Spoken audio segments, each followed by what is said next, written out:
Բարի երեկո եւ բարի գալուստ հայկական ժամանակ տաղավարում զրուցելու եմ Հայկ Սուքիասյանի հետ։ Բարև ձեզ, պարոն Սուքիասյան։ Պարոն Սուքիասյան, երեք ազգային ժողովը մեկնարկեց իր աշխատանքները 9-րդ գումարման առաջին նստաշրջանն է եւ ազգային ժողովը ընտրում է նոր ազգային ժողովի նախագահ, ընդդիմությանը միակ հարցը, որ հետաքրքիր է, դա այն է, թե իրենց բառերով ասած, արդյոք պարոն Ռուբինյանը ֆելոշիպ անցնելու ժամանակ Թուրքիայում տեսել է թուրք, թե ոչ։ Բժշկագիտության տեսանկյունից երևի թե սա բացատրելի է, բայց քաղաքագիտության տեսանկյունից պիտի խնդրեմ ձեր օգնությունը։ Ընդհանուր առմամբ ինչպիսի բովանդակություն ունի նոր ազգային ժողովը եւ եթե հետեւել եք երեկվա տեղի ունեցողին, ինչ էր կատարվում։ Նայեք, այս ազգային ժողովը հիմա դուներս գա, դուներս չգա,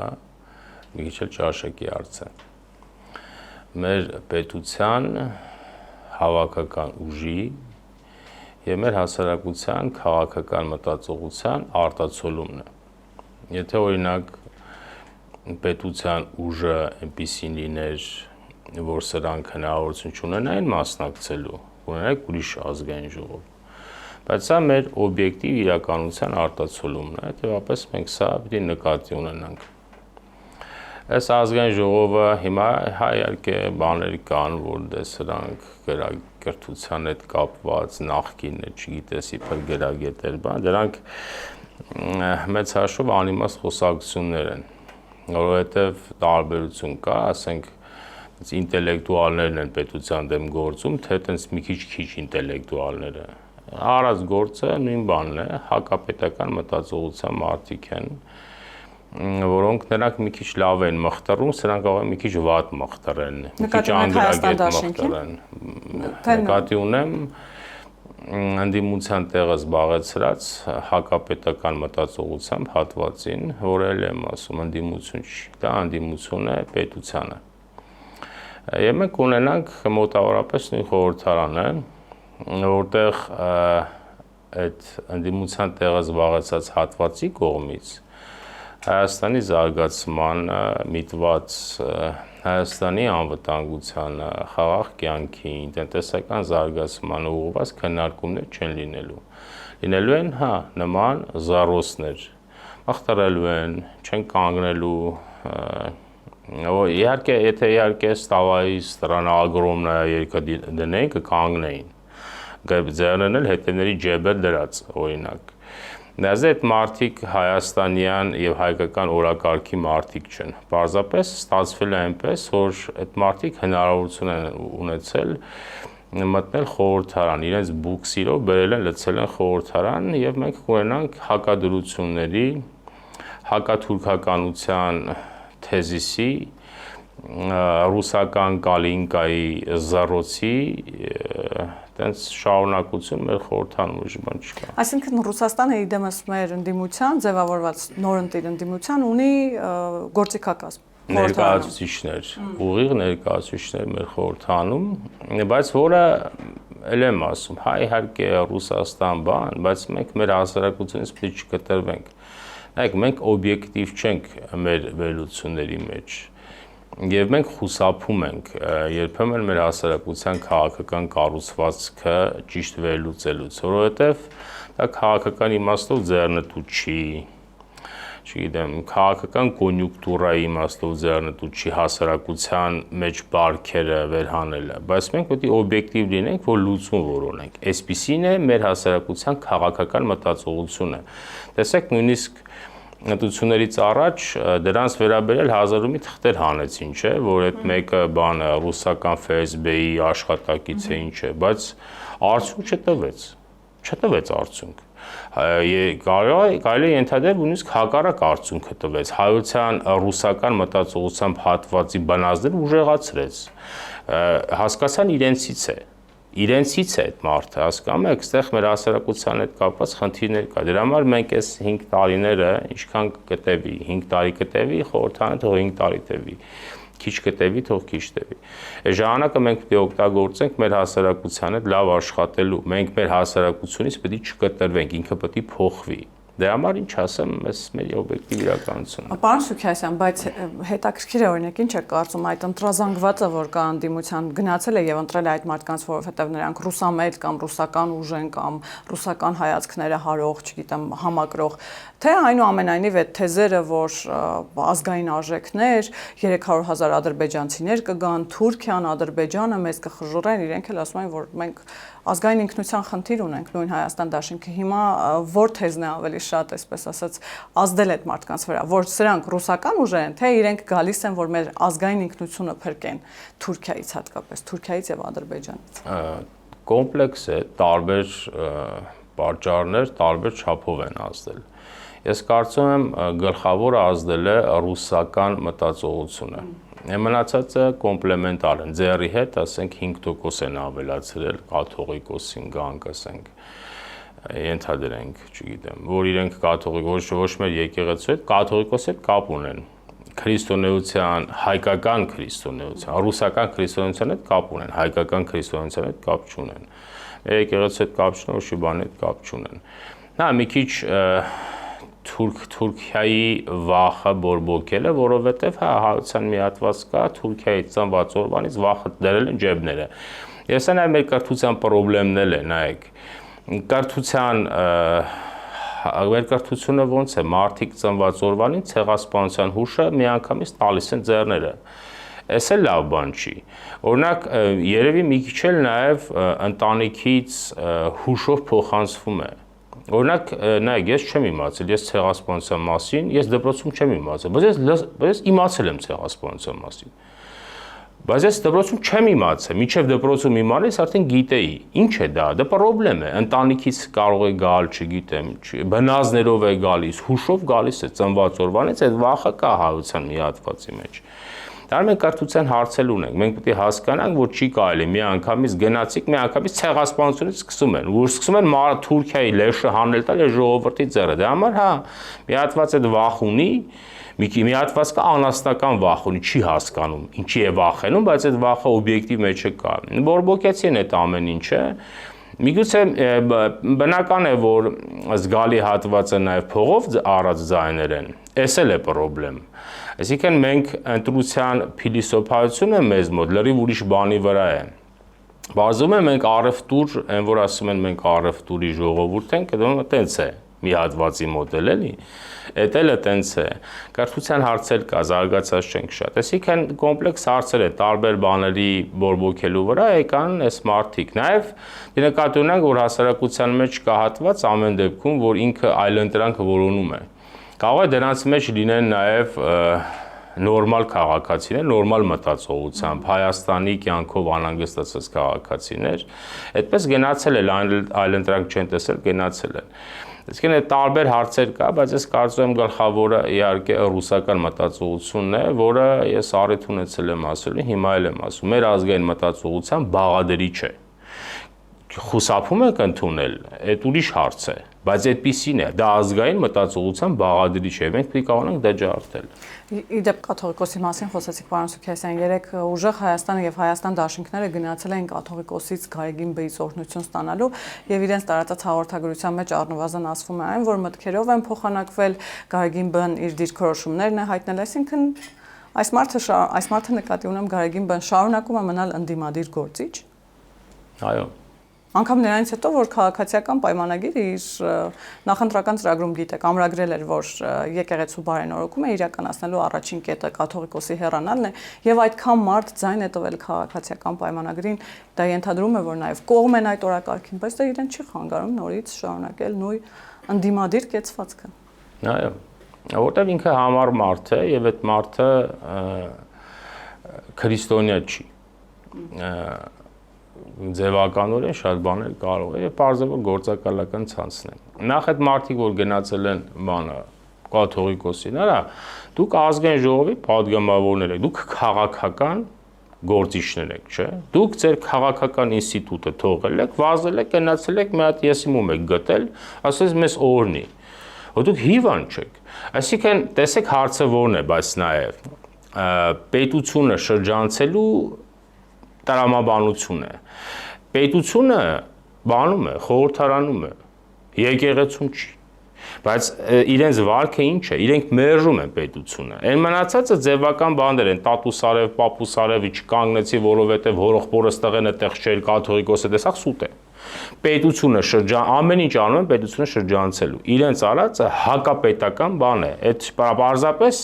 շարը գցում են նրա վրա, որտեղ մեր կաթողիկոսը բան Ձե նայեք, դուք ել եմ ասում, դուք քաղաքական գործիչներ եք, դուք պարտավոր եք պետական կարգին ենթարկվելու եւ մարդկանց սովորեցնելու մտածել պետականորեն, բայց դուք պետական ինստիտուտները շրջանցում եք, վազել եք, էլի բանա, տեսեք իրենց մոտ ամեն ինչ կա, ազգայինը, հայը, հայի ազգայինը, ես ինչ ես խոսում եմ, բացի պետությունից, չկա, մենք էլ այդպիսին ենք, նայեք, մենք որպես ժողովուրդ, հավաքական մեծամասնությամբ, էթնոմշակույթի ժողովուրդ ենք, պետության մակարդակի դժվար ենք բարձրանում, եթե օրինակ մենք մեր գիտակցությունը պետության մասշտաբի լինի, մենք այս հարցերը հեշտ կշրջանցենք, մենք 3 օրում կաթողիկոսին կհանենք, եթե մեզ ձեռնտու չի, 3 օրում, եթե մենք պետության մասշտաբի մտածող ենք, բայց քանի որ հələ բնազներս ուժեղ է էթնոմշակույթի ժողովուրդ ենք, պետություն չենք բարձրանում, ըստեղ կաթողիկոսի հեղինակությունը ավտոմատ մեծանում է։ Դա համար էս էլ մենք պետք է կարողանանք ջարդել։ Ինչ ասեմ, այս մարդիկ ինչի համար են, այս մարդիկ նրա համար են, որպեսզի մեզ խանգարեն պետություն դառնալ։ Այսինքն այդ մտածողությունը չձևավորվի։ Այո, եւ հակառակը ուժեղանը, ազգային մտածողությունը, էթնոմշակույթի, որը էլի լավ, այնպես չի որ վատ է, բայց դա չի կարող պետական մտածողությանը, հայությունը այդպես է, մենք մեր պատմությունը, մենք մեր էթնո անվտանգության համար, մենք էթնո ազգայինի համար մենք պետությունը հայլ վարի ենք տվել։ Մեզ մոտ էթնո մտածողությունը ավելի ուժեղ է, քան պետական մտածողությունը։ Բաներ կա պիտի նկատի ունենանք։ Դա համար մենք ինչ պետք է անենք, մենք մեր կրթության վրա շատ պետք է աշխատենք։ Հա օրինակ, տեսեք, մի հատ միտեղ մի բան կարդացի, կրթության գիտության նախարարությունը ինչ-որ բաների, առարկաների ցանկ է դրել։ Այնտեղ գրած է, չգիտեմ ճիշտ է թե չէ, կստուգ եմ էլի, բայց տեսել եմ, ռուսաց լեզու եւ օտար լեզու։ Հիմա հարց եմ տալիս էլի ձեզ։ Ռուսեն ինչով օտար լեզու չի։ Ինչով օտար լեզու չի, արա։ Ես սրանց ոնց բացատրեմ, ներվերը խախտվում է։ Այսինքն տեսեք, եթե դուք այդ ձև շարունակեք, ռուսաց լեզու, օտար լեզու, հայությունը նայեք, երբ որ մենք ասում ենք մենք անկախանանք, Էդի հոմենակ բանով չի, իշխանության օգտին քվեարկելով չի, հա, բայց մենք պետք է անկախանանք մտածողությամբ, լեզվով, մշակույթով։ Դուք նրան հասկանում եք, հայության մի հատված կա, ռուսերենը օտար չի համարում իրեն։ Դա ազգային է։ Ինչ է նշանակում ռուսաց լեզու, օտար լեզու։ Մեկը ունի մեջտեղը կագեբեշնիկ կա։ Կամ էլ ուղեղ չունեն։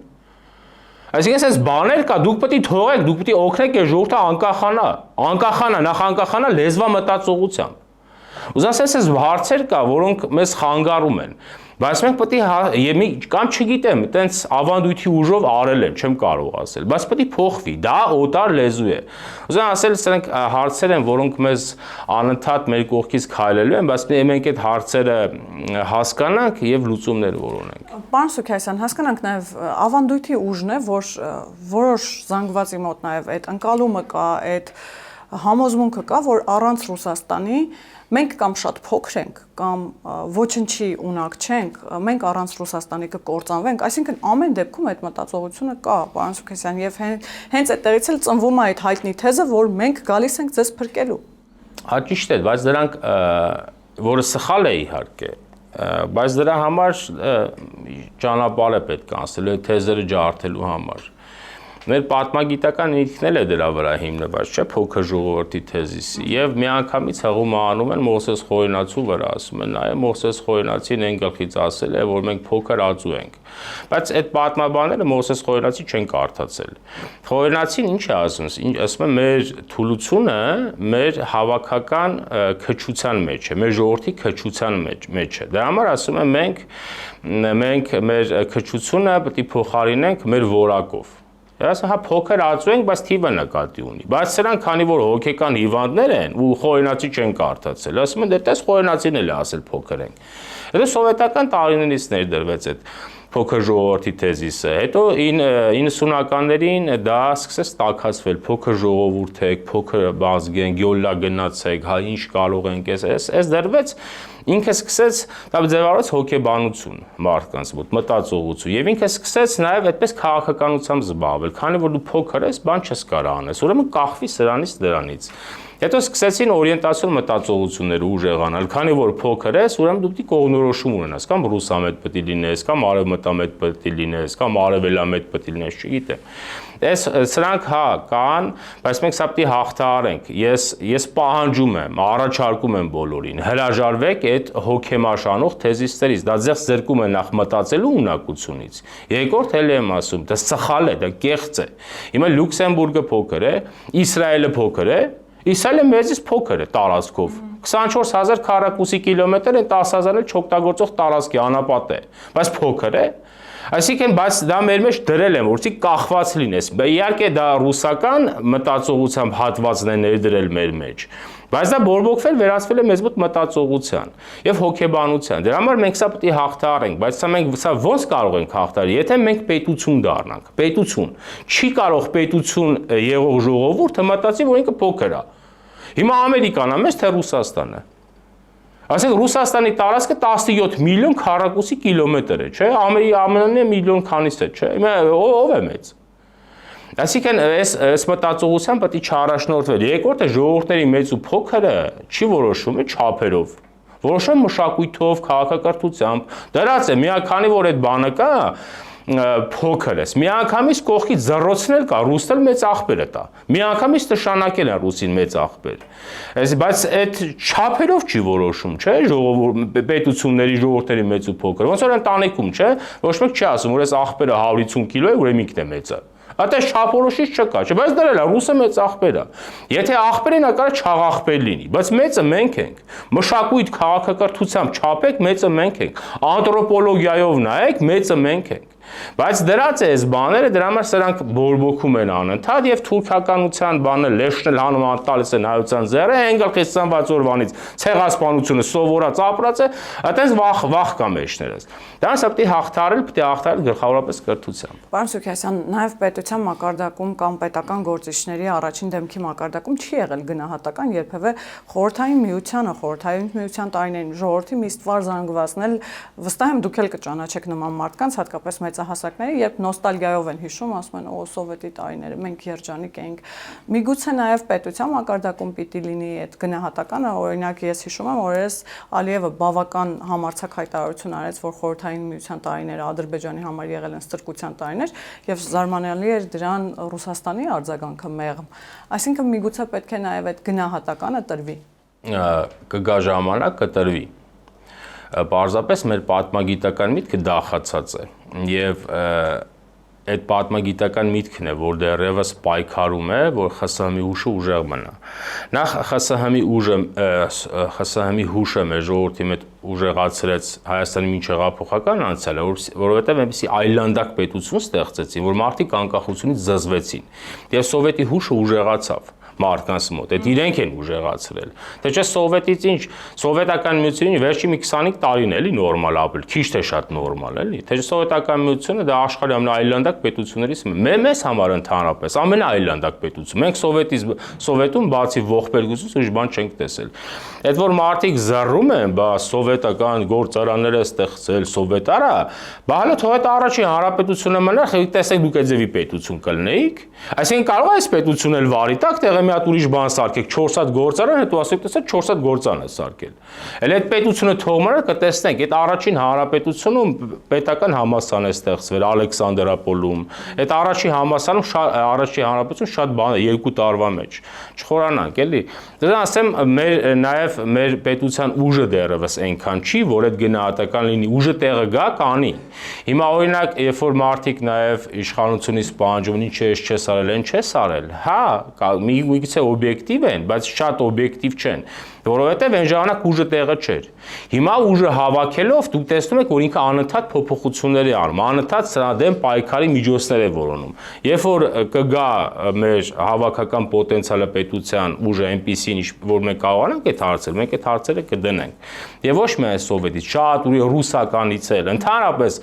սովետը չէ, ռուսական ներկայությունից, ցարական Ռուսաստան կլինի, սովետական միություն կլինի, մենք Դի կարողանանք հոգեբանորեն ազատագրվել։ Բայց դե օրինակ նայեք մեր պատմագիտական միտքը նայեք, չէ՞, մեր առաջին հանրապետությունը ինչ են գրում են խորհրդայնացվեց։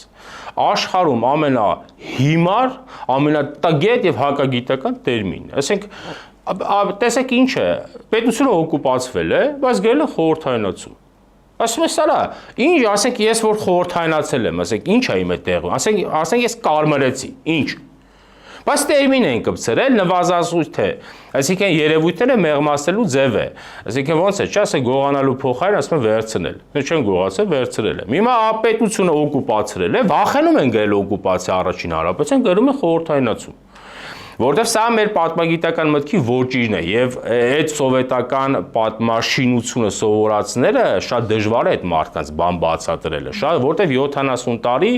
չգիտեմ, քանի տարի մարդը տենց սովորել է, պռես արած գիտելիք է, երբ որ մարդուն դու հակառակը բացատրում ես, ինքը դիմադրում է, եք ինչ, որտեվ դատարկվում է։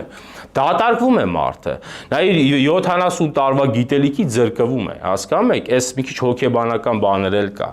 Իսկ սովետական միության ուժը մենք կջարդենք, եթե մենք ուժեղանանք, պետություն դառնանք, պետական մտածողությունը ուժեղանա, մի օր էլ այդ գնահատականը կտրվի, բայց դա պետք է դրվի նաև գիտական մտքի կողմից, պատմագիտական, քաղաքական մտքի կողմից, մեր գրքերում պետք է փոխվի։ Դուք պետք է չգրեք խորհրդայնացում։ Պետք է եթե դուք շարունակելու եք խորհրդայնացումը, դուք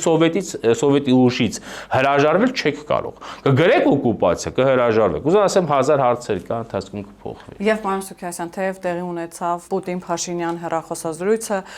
հայկական կողմի տարածած հաղորդագրությունը առնվազն այն մասին էր, որ քննարկվել են, վեր են հանվել այն խնդիրները, որոնք հիմա առկա են Հայաստան-Ռուսաստան հարաբերություններում, դրանք հատկապես տնտեսական են, գիտեք այդ սանկցիաները, որ տարբեր ապրանքատեսակների վրա պարբերաբար նախընտրական շրջանում, հիմա արդեն հետընտրական շրջանում կիրառվում են, բայց տեսեք, դրանից իրավիճակը չփոխվեց, հակառակը շարունակում է սրվել, կարելի է ասել, իհարկե Նարեկ Կարապետյանն ասում է, որ Փաշինյանն է սրում հարաբերությունները, բայց ամեն դեպքում հասկանանք ինչ է ուզում Ռուսաստանը, ինչի է ուզում հասնել, ընդդիմությունը հայտարարում է, որ իրենք սպասելու են տրիգերի, հարմար առիթի, որպեսզի աշնանը դուրս գան փողոց, ակնարկում են որոշ ընդդիմադիր գործիչներ ուղիղ տեքստով ակնարկում են, որ աշնանը գազի գները կարող են օրինակ թանկանալ։ Ինչ է կարծում, Ռուսաստանը կգնա նման քայլի, թե ինչպես որոշ վերլուծաբաններ ասում են, դա կլինի կրակոտ սեփական ոտքին։ Ռուսաստանում կա այդ ընկալումը, որ այդ քայլին գնալուց առնվազն ինքն իրեն է նաև վնասելու կամ Հայաստան-Ռուսաստան հարաբերություններին է մեծ հարված հասցվելու։ Ռուսաստանը ինչ է մտածում, թողնենք Նիկո, որտեղ իրենց դեր հասկանալը դժվար է։ Օրինակ, ես էլ մտածում էի, որ ձեզ մոտել եմ ասել, որ ամեն հավանականությամբ ընտրություններից հետո կթուլացնեն դա։ Բայց պարզումը չէ։ Բաներ կա պիտի նկատի ունենանք, ինչու չէ, ինչ են շարունակում, միգուցե տարբեր սցենարներ պիտի դիտարկենք, միգուցե Ռուսաստանը որոշել է մինչև վերջ գնա սրման եւ իրեն հետաքրքիր չի արդյունքը։ Իսկ մինչև վերջը ինչ կարող է ենթադրել։ Ամեն ինչ անել, ուզում եք ընդհանրապես փոխվեք, գա կոնֆլիկտի ձերը, չգիտեմ, միգուցե։ Այսինքն մինչև վերջ գալու է սանկցիաների, ներվերներ տուտելու է, ասա հանրակրվե արեք, որ դա իր գործը չի։ Մենք օրինակ ինքը մեզ հարցերել է, մենք հանրակրվե արել ենք, որ մտել ենք ԵԱՏՄ։ Բայց ինչ է մեզ պահանջում, որ հանրակրվե անենք, որ չհասկանանք, մնում ենք թե չէ։ Չգիտեմ, կամ գնում է ամբողջական սրման Ռուսաստանը, վաբանկ է գնում, սկսում է տնտեսական ճնշման, միջև ամեն ինչի կարող է գնալ։ Պետք է նկատի ունենանք։ Կարող է այս տարբերակն է, եւ մենք պետք է դա մոդելավորենք եւ ըստ այդմ գործենք։ Կարող է չէ, գնում է էլի այս դանդաղ ներվերները սուտելու քաղաքականությամբ, տնտեսական ճնշումներ, միգուցե ինչ-որ մի պահի հնարավորություն կունենան փողոց դուրս գալ, մարդ հավաքել, չգիտեմ եւ այլն, բայց դրա հավանականությունն էլ է քիչ։ Որովհետեւ եթե այդ ուժեղ Հայաստանին նայես, որ պարզում է ուժեղ չի։ Արա, դուք նույնիսկ ցուցակ չեք կարացել կազմել այնց, որ 100 քանի հոգի դիմում գրես դուրս եկավ։ Արա, գոնե գնայ տանեցիկիդ բերեր գրեին, որ այդքան մարդ, հետո բան չա, ինքնաբացակ չհայտ, այսինքն դու նույնիսկ ցուցակ չեք կարացել հավաքեք։ Ցուցակ չես կարացել հավաքես մարդ, որը քեզից չհրաժարվի։ Այսինքն սրանք ո՞նց կարող են փողոց լցնել այս մարդիկ, փողոց դուրս գալ։ Բայց միգուցե, չգիտեմ, ռուս են, մտածում են, որ չեսքան մարդ ձայն է տվել, շարունակենք ճնշումները, ներվերները ուտենք, միգուցե մենք ինչ-որ պահ մենք կարող է սխալվենք, սխալանենք, դրա վրա գան փողոց դուրս գան։ Չգիտեմ, պետք է տարբեր սցենարներ կա, բայց այն որ մենք գնում ենք Ռուսաստանից հեռանալու ճանապարհով եւ Ռուսաստանը ինքն էլ է դրան նպաստում։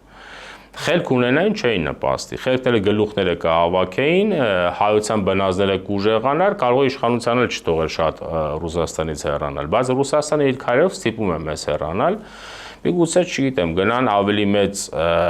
հակադրությունների եւ դրա վրա գոնե փորձել, որովհետեւ տեսնում են, որ մանր հարցերով արդյունք չի տալիս։ Իսկ ռազմական էքսպանսիան դե դրա հավանականությունը այս պայն չկա, որովհետեւ ինքը դա որտեղով կարող էր անել։ Առաջին հանրապետության ժամանակ արել են Ադրբեջանով, Բաքվի կոմունայով, չէ՞, որ մեծ մասը պետք է նայեք, ովքեր են այդ Բաքվի կոմունայի մեջ եղել։ Բայց հիմա Ադրբեջանի միջոցով դրա հավանականությունը քիչ է, որովհետև Ադրբեջանը նախ համաձայն չի լինի։ Թուրքիան համաձայն չի լինի, որ Ադրբեջանը համաձայն լինի, բայց նաև ԱՄՆ կա այստեղ, թրիփի հարց կա, դրա համար Ադրբեջանով հնարավոր չի, Վրաստանով էլ հնարավոր չի, դե ոնց է ռազմական էքսպանսիա անելու։ Ասեմ դրա հավանականությունը 0-ին մոտ է։ Բայց որ քաղաքական ճնշումների կգնան, գազի գին կարող է թանկացնել, ինչը կարող է անեն, բայց դա մենք պետք է հաշվենք, մենք պետք է մեր մտքում ունենանք, իշխանությունը էլ պետք է իր մտքում ունենա։ Եթե դա անի, դու միջ այդ պետք է պատրաստվես։ Մենք պետք է չաշխատենք օպերատիվ, բան անի, ես արձագանք եմ։ Մտներումս պետք է ունեն, կարող է անի, հենց այդ պահին անես լուծումը պետք է դնենք մեր հասարակությանը, որովհետեւ հասարակությունը հանգստանա։ Եթե մենք այս ճանապարհով գնանք, Ռուսաստանը բան անել չի կարող։ Եվ երկաթուղու հարցն է օդում կախված մնում, պարոն Սուքիասյան, տեսակ, որ Վլադիմիր Պուտինի հետ հեռախոսազրույցից անմիջապես 2 օր հետո վարչապետը հայտարարեց, որ երկաթուղին ռուսական կառավարումից վերցնելուն այլընտրանք չկա։ Ռուսական կողմից իհարկե եղան արձագանքներ, որ իրենք փոխհատուցում կպահանջեն, 30 միլիոն ռուբլու հասնող ներդրումներ են արել, ինչ որ գումարներ են աստղաբաշխական նշում, բայց հասկանանք հարցը արդյոք հնարավոր է կառուցողական մթնոլորտում լուծել, ինչպես ակնկալում է հայկական կողմը, թե ինչպես ռուսական կողմը փորձում է պարբերաբար սրել նաև այս հարցը առանց արբիտրաժի հարցը լուծում չի ստանա եւ ինչ է կարծում իսկապես սա այլընտրանք չունի այլևս ինչպես վարչապետն է հայտարարում։ Չէ, չունի, եթե մենք ուզում ենք զարգանալ, պետություն դառնալ, մենք դա ռուսներից չվերցնել չենք կարող։ Բայց իհարկե Հայաստանի Հանրապետություն գրագետ է աշխատում։ Իհարկե կան կողքից հրում են գնա կոնֆլիկտով դա արա, որը սխալ է։ Հայաստանի Հանրապետությունը աշխատում է գրագետ կերպով։ Այսինքն այս մոտեցումը ճիշտ է։ Այո, այս մոտեցումը շատ ճիշտ է եւ պետությունը այս մոտեցումը պետք է շարունակի։ Բայց այն որ պետք է մենք մտներումս ունենանք, որ դա մենք պետք է անպայմանորեն հետ վերցնենք, այդ 100% է, որովհետեւ որտեղ ռուսական ներկայությունը է, այնտեղ չզարգացում է, այնտեղ սաբոտաժ է։ Այդ ռուսները չէին կարող այդ երկաթ գիծը մի քիչ նորմալ տեսքի բերեին, չէին կարող են։ Վերցրել են, որ զարգացում թույլ չտան, չեն զարգացրել։ Մեր երկաթ գծերը միջնադար։ Դա ընդհանրապես աշխարհի հետ ընդհանրապես մրցակցության կողքը չի կարող կանգնել աշխարհի։ Մենք չենք կարող զարգանալ այդ ռուսական ներկայությունով։ Ինքը որ ոլորտերը Ռուսաստանը վերցել է, այդտեղ չզարգացում է։ Դրա համար մենք աստիճանաբար պետք է վերցնենք։ Մեր երկաթուղիները սարսափելի է։ Մեր գնացներից, որ իջնես, ասենք Երևան-Գյումրի գնացքը, մի քիչ թափով գնաս, ավելի շուտ կհասնես Գյումրի, քան այդ բանով գնացքով։ Եվ սա խնդրեմ է, դա Ռուսաստանն է արել, որ դուք չզարգանաք, աշխարհի հետ չմրցեք, որ ինքը հեշտ միավորի։ Բայց մենք խնդիր ունենք պետությունը զարգացնելու, մենք խնդիր ունենք աշխարհի կապուղիներին միանալու, հետեւաբար մեր երկաթուղիները մեզ պետք են, եւ մենք պետք է գնանք դրան լուծումներ որոնելու։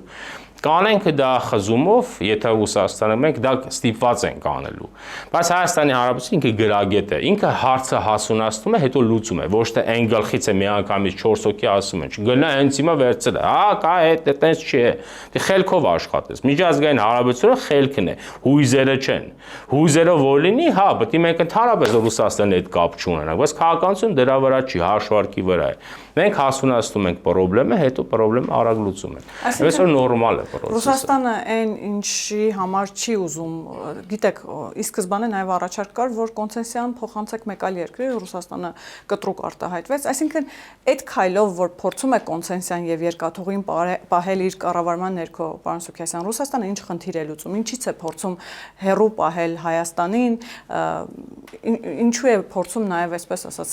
խանգարել, որպեսզի օրինակ TRIP նախագիծը իրականություն դառնա, այս դեպքում նաև Հայաստան-Թուրքիա սահմանը բացվի, Հայաստան-Ադրբեջան սահմանը բացվի։ Ինչու Ռուսաստանը ինչ է փորձում դրանով հասնել, ինչի է փորձում հասնել։ Փորձում է ձեր ասածները անել։ Այսինքն Թույլ չտալ զարգացում, թույլ չտալ Հայաստանին անկախացում, տնտեսական անկախացում, որտեղ այդ երկաթուղին տնտեսական անկախացում է, տնտեսական պրոգրես է, նոր կապուղիներ են, աշխարհի հետ շփվելու հնարավորություններ են, չէ՞, իսկ ինքը դա մեզ ամեն ինչից զրկել է։ Ամեն ինչից։ Մենք օրինակ Հայաստանի միջեղափոխական անցել ենք, ինքը արտաքին քաղաքականություն չի ունեցել։ Ունեցել է հակաթուրքականության վրա Ռուսաստանի հետ պահկվելու քաղաքականություն։ Մենք Թուրքիայի հետ չենք բանակցել, ինքը մերտեղ գնացել բանակցել է, մեջը շահադրել է վրա, ծախել է մեր վրա։ Ինքը մեր երկաթուղին վերցրել չի զարգացել, ինքը մեր հեծը վերցրել է, մեր հեծը սարսափելի վիճակում է, սարսափելի չի զարգացրել, բայց կողոպուտի լավ տեղ չաղացեք, մի զարգացրեք։ Որտեղ նայեք, ում որ նշանակել է կողոպտի չէ։ Դու կողոպտի ոչինչ, փչացի, բայց ոլորտը չզարգանա։ Հիմա մենք ինչու, բայց մենք ինչ ենք հասել, մենք ինչու ենք խնդիրներ ունեցել պատերազմում, որտեղ այդ պետությունը զարգացած չի եղել, պոտենցիալ չի ունեցել դիմագրավելու, դաշնակից չի ունեցել, նույնիսկ դաշնակից չի ունեցել, ՀԱՊԿ մցրել է, ոտու ձեռներս կապել է, զենք չի տվել, բայց ասել է ՀԱՊԿ-ից դուրս չգաս։ Սրանք դրա համար պարզ է հիմա շատ չխորանանք ինչ արել մեր հետ, էլի մենք եղել ենք Ռուսաստանի ոտքերի տակ պարկած մի հատ պետության նման մի բան, որի վրա պետություն գրած է։ Դա մենք հիմա պետությունը հանում ենք Ռուսաստանի ոտքերի տակից, անկախության ճանապարհն ենք բռնել, հետևաբար մեր հարստությունները մեզ պետք են։ Դա որից մեկը մեր երկաթուղին է, եթե երկաթուղին չլինի, թրիպն է խնդրեմ ունենալու։ Չգիտեմ, 1000 ու մի բաներ։ Դա մենք պետք է կարողանանք սրանք աստիճանաբար Ռուսաստանից փոխել։ Ռուսաստանի թուլացմանը զուգահեռ պետք է կարողանանք մեր հարստությունները վերադարձնել մեզ։ Եթե անհրաժեշտ կլինի բախմով անել, մենք դա պետք է անենք, մենք պետք է նկատի ունենանք, բայց եթե հա իհարկե հիմա ի վիճակ ենք, որտեղ պետությունը բավարար պոտենցիալ ունի կուտակած 22 թվին չէր կարող անել, որտեղ պոտենցիալը տեղը չէր։ Բայց հիմա Հայաստանի Հանրապետությունը իր արտաքին քաղաքականության մեջ այնպիսի հաջողություններ ունի, իր շուրջ ստեղծել է այնպիսի որոշակի ուժերի բալանս, որ ինքը կարող է իրեն թույլ տալ այդպիսի շքեղություն։ Մի անգամ չէ։ Մի քանի անգամ Ռուսաստանի տաժանապատի լինելու եւ դա աշխարհը կգնահատի։ Բայց հիմա չեմ ասում գնալ այս ճանապարհով։ Մեր ընտրած ուղին էվոլյուցիոն ճանապարհով Ռուսաստանից փոխվելը շատ ճիշտ է։ Ընդհանրապես նայեք, արտաքին հարաբերություններում մեր պարագայում գլխավորապես ճիշտ է էվոլյուցիոն ճանապարհն։ Այլ ներքին քաղաքականության մեջ մենք պետք է ռևոլյուցիոն լուծումներ որոնենք, իսկ արտաքին քաղաքականության մեջ նորմալ է։ Շնորհակալ եմ, պարոն Սուքիասյան։ Հիշեցնեմ, որ զրուցակիցս Հայկ Սուքիասյանն էր, կհանդիպենք։